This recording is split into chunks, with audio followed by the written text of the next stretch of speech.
Hi, we're out on site today, somewhere slightly different. So we're in the Cotswolds and we've come out to meet a team of volunteers from GSWR. This is a volunteer railway force, and there's a number of projects that the volunteers undertake to keep the railway line running, 14 miles of railway line as it happens. We're going to talk to Andrew, who's the head of drainage, about a particular project that's typical of the type of work that the volunteers undertake. And we'll also find out a little bit more about the types of trips that you can take on this railway when it's up and running this summer and this spring. And if you've been to Cheltenham races, you may have seen their trains and you've certainly seen their tracks. So hope you enjoy this video. Hi, it's Jeff Schofield. We're out on site today, slightly different location. We're on a rail line, as you can see. And I'm joined by Andrew Laycock, and Andrew's head of drainage at GWR Rail. And this is a volunteer force who are maintaining this rail line. And we're going to look at one of the projects that Andrew's working on in a moment. But in the meantime, Andrew, it's great to meet you. Yeah, it's good to have you here, Jeff. Thanks for helping us out. And just to be on the safe side, the railway line is shut. There's no trains running today, and we got possession of the line, so we're safe. It's a good safety point, well made. There's no train going to come down this track. So Andrew, tell us a little bit initially about this rail line, how long it's been here, how the GWR come into ownership of. Just give us a little bit of history about it. Well, the Great Western Railway built this in about 1903 as a way to get their own line from Birmingham to Bristol. And there wasn't much in the way of local traffic round here, but local stations were opened at Winchcombe and Toddington and Broadway, but those services finished in about 1960. Yeah. After that, it was used mainly as a freight line and special trains, particularly to Cheltenham races. In 1976, a freight train derailed and tore up a large amount of track near Winchcombe, and after that British Rail decided that the line was surplus to requirements and it was shut, and it became derelict until the Steam Railway Company came along, and with lots of volunteers we've been slowly reopening it, and we now run between Cheltenham Racecourse and Broadway. And you've got around 14 miles of track, you were telling me before. That's right. We've got 14 miles of operational track, and we've got about half a mile of non-operational track the other side of the racecourse station at Cheltenham. And our team in drainage, we're responsible for about 50 culverts and cross drains. Well, we're going to come on to look at this work in a second. I'll just finish off on the sort of background to it. Just tell us what this track's used for now, what sort of events, what sort of trains, what rolling stock would people find? It's most of the passenger coaches, British Railways Mark I coaches dating from the 1950s. Yeah. We've actually got the oldest Mark I coach in existence. Right. Are these steam engines? Yes, diesel? we've got steam and diesel. Most of the services are run with steam engines, some of which are British Railways built, some of which are Great Western Railway built, and we got one that's come from the Southern Railway. Right.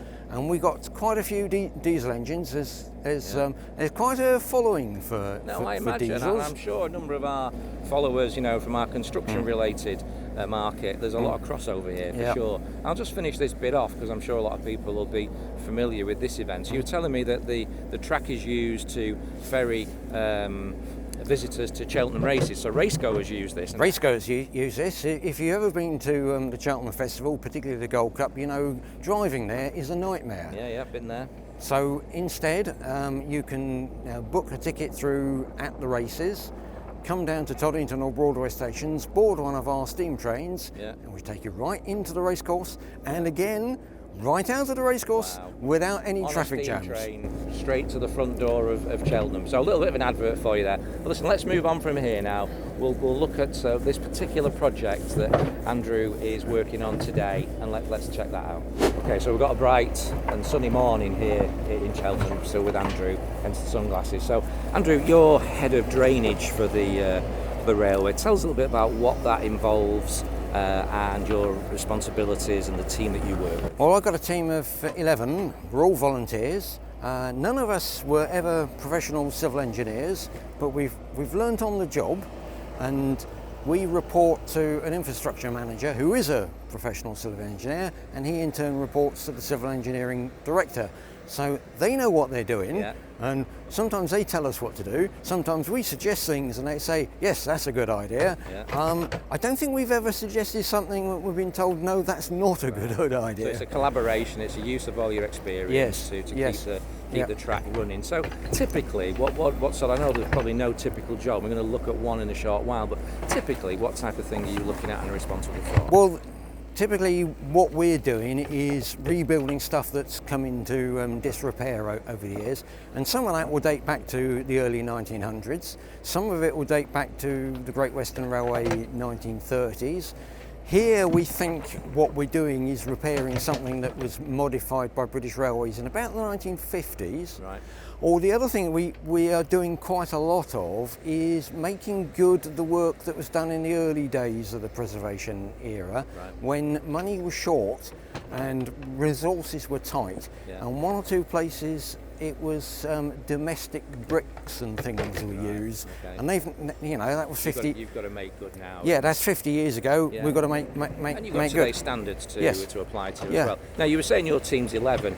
How many volunteers per se, how many in total work on the railway? There's about 900 And that's a phenomenal number, 900 volunteers. members of the trust who Yeah. can volunteer. Yeah. There's a lot less who actually come down. On a normal operating day, Yeah. there's about 50 operation staff, And that's an array of people with a different Yes. levels of skill set. Yeah, yeah. Let's just come back to your area of responsibility. We can see, have seen the excavator working behind us. Do you have a fleet of plant and equipment yourself? we have some small bits of equipment because essentially the railway can't afford Sure. to own big bits of kit Yeah. that are only going to be used once or twice Right. a year. So like today we got one of our main contractors in with a big machine. He's taken a couple of hours to do what would have taken us all day with a smaller excavator, or several days Of course. with buckets and spades. So what's in your fleet? What do you actually have access to that you can use day in, day out? Yeah, we've got a small dumper truck. We've got a small 360 excavator. We've got a couple of transit vans, Yeah. an Isuzu and a Ranger, which are the Right.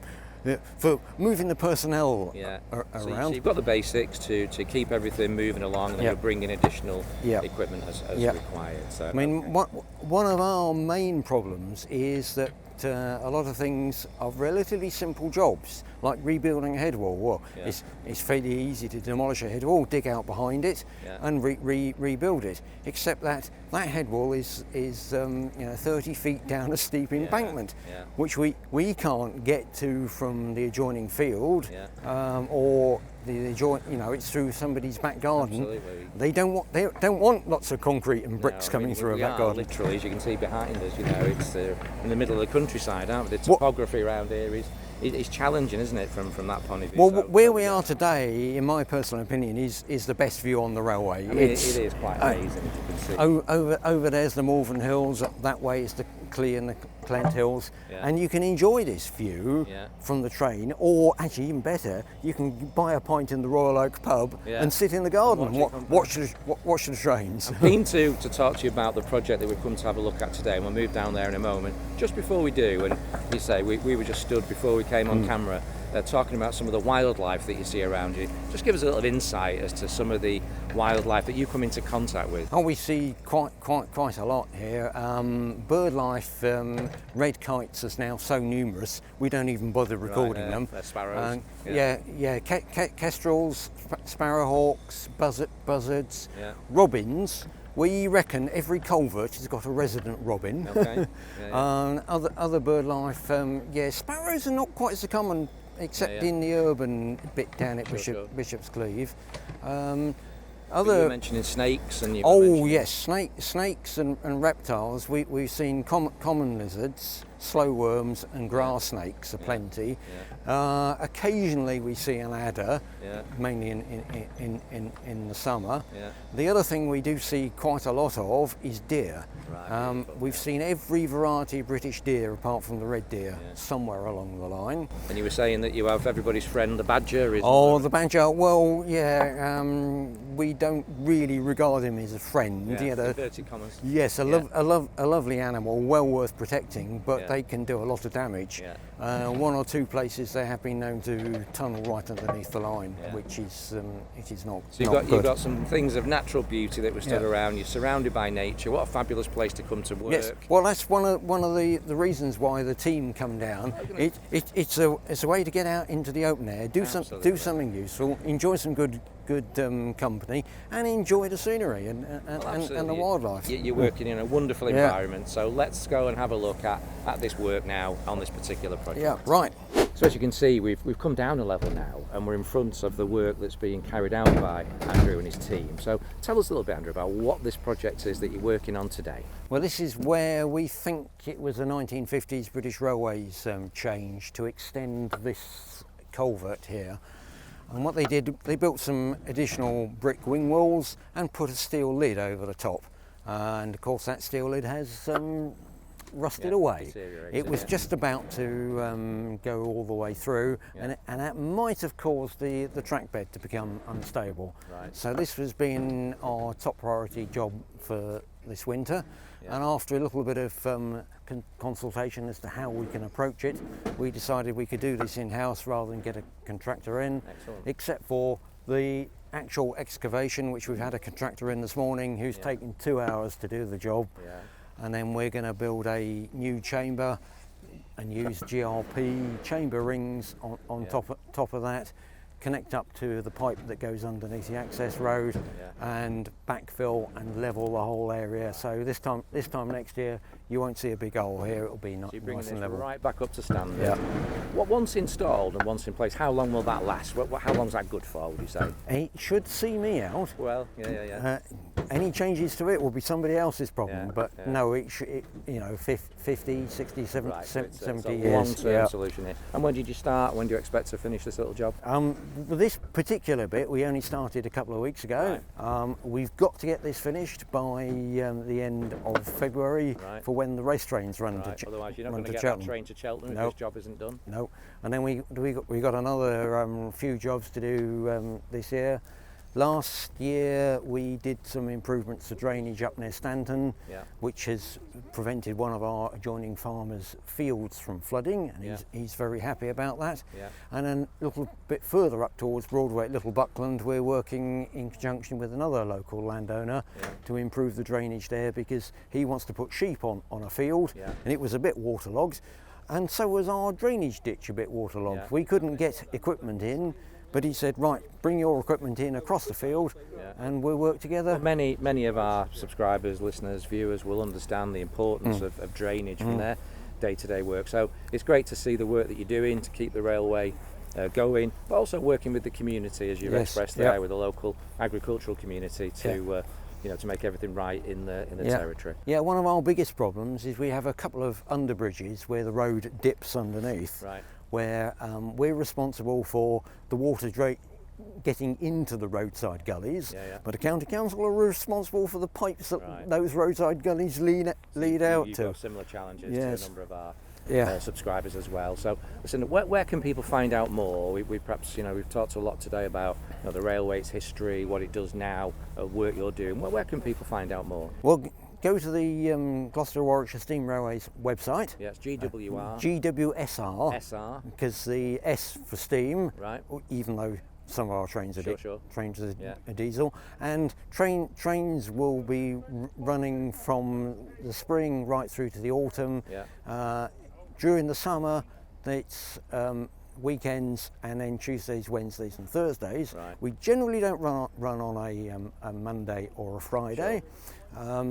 We and the drainage team come on a Thursday because, yes, most of us are enthusiastic railwaymen. I use that term, not railway enthusiasts. No, we're I enthusiastic understand. railwaymen, so we do like to see a train running. Andrew, I just want to say thanks ever so much for inviting us down today. Thanks for introducing us to your team. It's been a real pleasure to find out what you guys do and how you do it.